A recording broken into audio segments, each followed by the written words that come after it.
Muito bem, de volta com o Gazeta Entrevista e está conosco o presidente nacional do antigo PSDC, que agora é Democracia Cristã, José Maria Eimael. Está visitando o Acre, aconteceu o lançamento da pré-candidatura dele a presidente da República, uma solenidade muito prestigiada, e eu quero aqui conversar um pouco com o presidente, especialmente sobre o momento político que o Brasil atravessa. Aliás, presidente, por que o senhor escolheu o Acre para lançar a sua pré-candidatura?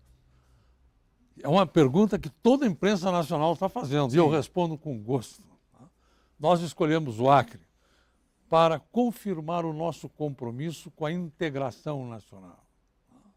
Um só Brasil para todos os brasileiros.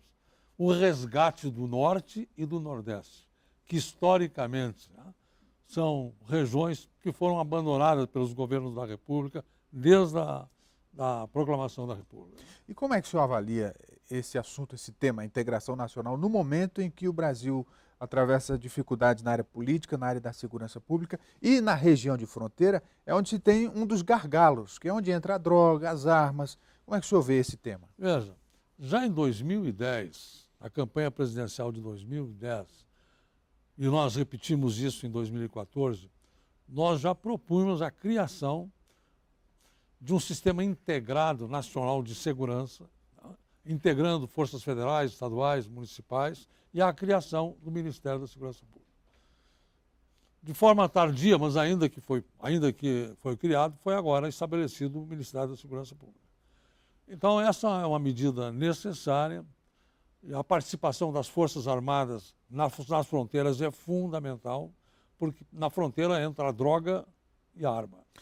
O Brasil está passando por esse momento difícil e muitas soluções, ou pelo menos as teses foram colocadas, uma delas de uma nova constituinte, para fazer uma nova pactuação do país. E o senhor foi deputado constituinte com várias medidas aprovadas. Como é que o senhor vê essa tese, essa ideia? Bom, é verdade que houve muito remendo na Constituição para atender conveniências. Então foram emendas à Constituição para atender determinadas necessidades setoriais e de interesse de blocos. Sim. O que eu não vejo é a possibilidade de fazer uma Assembleia Nacional Constituinte com o Congresso que a gente tem. Sim. Uma outra Constituinte só com uma Constituinte exclusiva. E nós temos aí essa tese de discussão e nós estamos em um ano eleitoral. Quer dizer, seria a hora da população brasileira fazer essa renovação, se não pela Constituinte, mas pelo voto? Na minha opinião, eu acho o seguinte, nós temos que aguardar um pouco para fazer uma outra Constituinte, deixar uma maturação maior da Constituição atual. Porque a nossa Constituição foi que permitiu o maior período democrático que nós vivemos no Brasil, é com a democracia atual. Nas palavras do Ulisses Guimarães, discordar da Constituição, sim, traí-la nunca. Traidor da Constituição é traidor da pátria. Mas eu acho que é um assunto para começar a amadurecer essa questão de uma Constituinte exclusiva, para fazer uma nova Constituição, mas com calma, deixar um pouco, maturar um pouco mais a Constituição atual. Ou seja, o processo eleitoral definiria o rumo das coisas em parte. Isso, exatamente. E falar em processo eleitoral, alguns pré-candidatos já estão em campanha há bastante tempo. Sim. Né? E isso acaba fazendo com que o torne conhecido, mas ao mesmo tempo cria um desgaste. Como é que o senhor vê esse período? O senhor está iniciando um pouco mais próximo do período, né? Nós, exatamente, a gente examinou isso, porque um lançamento prematuro é algo, sabe, que não tem substância, não acompanha o tempo. Não. Agora não. Nós estamos, tem a janela que termina agora dia 7 de abril, em seguida começa o processo eleitoral, então nós tomamos a decisão de definir, de lançar a pré-candidatura, para ficar oficial, ou seja, a Democracia Cristã terá candidato a presidente da República e o nome do pré-candidato. Quando a gente analisa o cenário político, não dá para ver ninguém que tenha o favoritismo, né? Tem alguns nomes que despontam, mas isso é muito vulnerável. Como é que o senhor avalia a sua condição, já um candidato experiente, que já foi outras vezes candidato, e a possibilidade de o senhor ter mais visibilidade, de suas propostas serem aceitas por uma parte maior da população? Veja, esse lá te dá um dado interessante. Existem alguns partidos que estavam se organizando e não conseguiram alcançar o registro. Todos eles estão migrando para a democracia cristã. Sim. A democracia cristã é a escolha. Partido Militar, democracia cristã. O PRONA, democracia cristã. Agora o POD, é o partido dos estudantes. Não? E o testemunho deles é uma coisa só. Nós fizemos uma análise e, para nós, a única escolha, para nós, é a democracia cristã. Falando aqui em pré-candidatos, o senhor chegou a ser procurado pelo pessoal do Bolsonaro, quer dizer, o partido foi procurado e não avançou a conversa, como é que foi? Não. Inicialmente ele encaminhou 2 pessoas na frente para colocar essa ideia de que gostaria de avaliar a possibilidade de vir e nós dissemos que não. Aí depois começou notícias pela imprensa, né, de que o deputado Jair Bolsonaro estava mantendo entendimentos conosco, que a coisa estava muito próxima, o que nos forçou a ter que publicar uma nota oficial, dizendo que os entendimentos não existiam e que nós não tínhamos interesse neles. Mas foi necessária essa posição enérgica, porque... Eu vi notícia de que o senhor teria sido convidado para ser vice dele também. Apoiadores dele, né? Na minha fanpage, por exemplo, Emael, você tem que ser o vice do Bolsonaro, aí vai uma chapa imbatível. Né? Tudo bem. Agora a gente começa a ver uma certa migração de apoiadores do deputado para a nossa candidatura. A expectativa do partido é de fazer quantos deputados federais nessa eleição? Reeditar a eleição de 90, quando nós elegemos 22 deputados federais e elegemos 2 senadores, que somados aos 2 que nós já tínhamos, ficamos com 4 senadores. Né? Nós, com certeza absoluta, a gente elege deputados federais em pelo menos 14 estados. Né?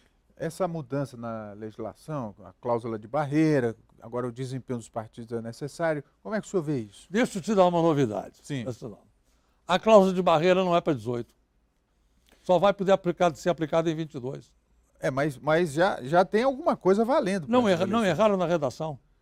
Erraram na redação da emenda constitucional 97.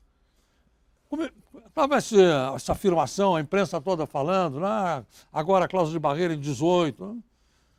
Aí eu pedi lá para a assessora, me imprime essa emenda constitucional 97, que eu quero ler direito essa emenda.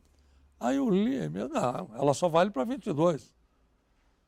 Mas eu passei a noite toda preocupado, de no dia seguinte ler de novo e achar que eu tinha me equivocado. Onde é que está o erro?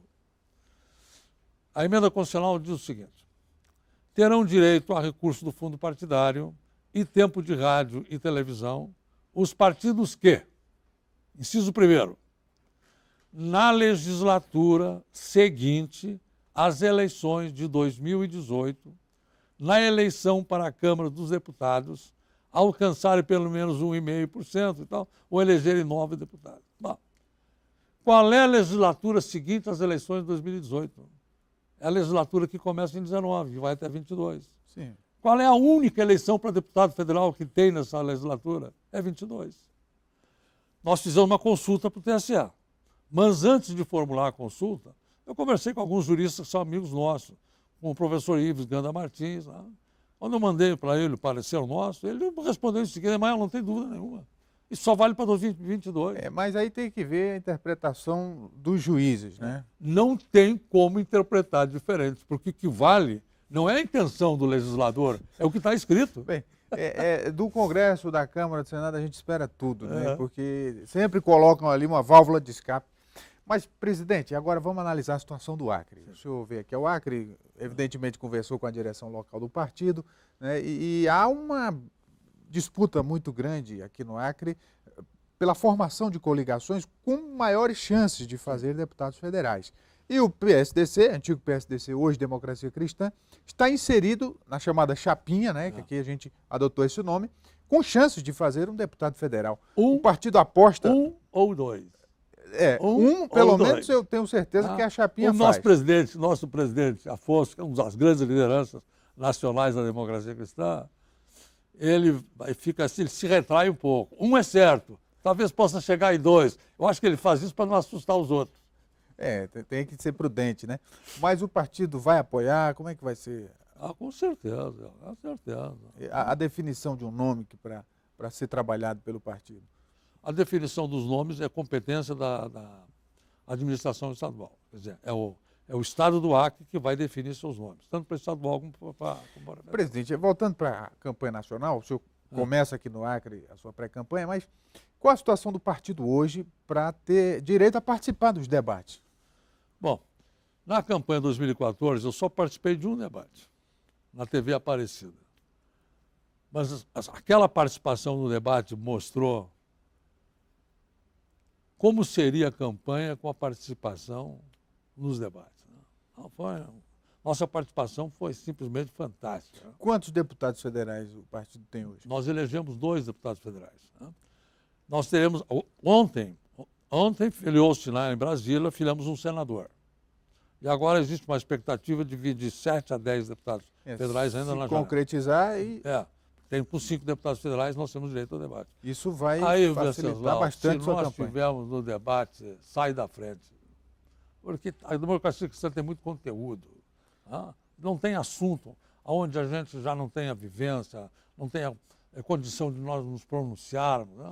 Um partido que sempre defendeu valores cristãos, quer dizer, o seu discurso ele ficou muito conhecido por sua participação nas campanhas, e há uma espécie de simpatia da população brasileira por partidos mais à direita, nesse momento atual. Como é que o senhor vê isso? Veja, vou te falar Eu vi uma entrevista do Luigi. Luigi, na Itália, é o fundador dos 5 Estrelas, o partido que mais se destacou. Né?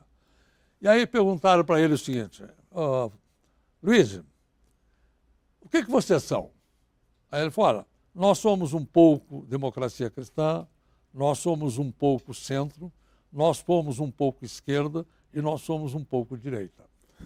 O interessante nisso é o seguinte, é que ele colocou a democracia cristã fora dessa trilogia, sim, direita, esquerda e centro. E nós realmente, nós estamos fora disso. A democracia cristã é uma força transformadora e na sua essência, e no mundo todo, ela é a terceira via. Presidente, eu quero agradecer sua vinda aqui e só fazer uma última pergunta. A música de campanha vai ser a mesma? É a minha pele, Venceslau, não posso me livrar dela, mas é o jingle de maior sucesso na história política do Brasil. A gente esquece, ou pode esquecer do candidato, mas da música, jamais. Presidente, obrigado pela vinda. Muito obrigado por essa oportunidade de revê-lo, de estar aqui na Gazeta. Viu? Um forte abraço para o senhor. Vamos para o intervalo comercial, daqui a pouco voltamos aqui no Gazeta Entrevista. Até já.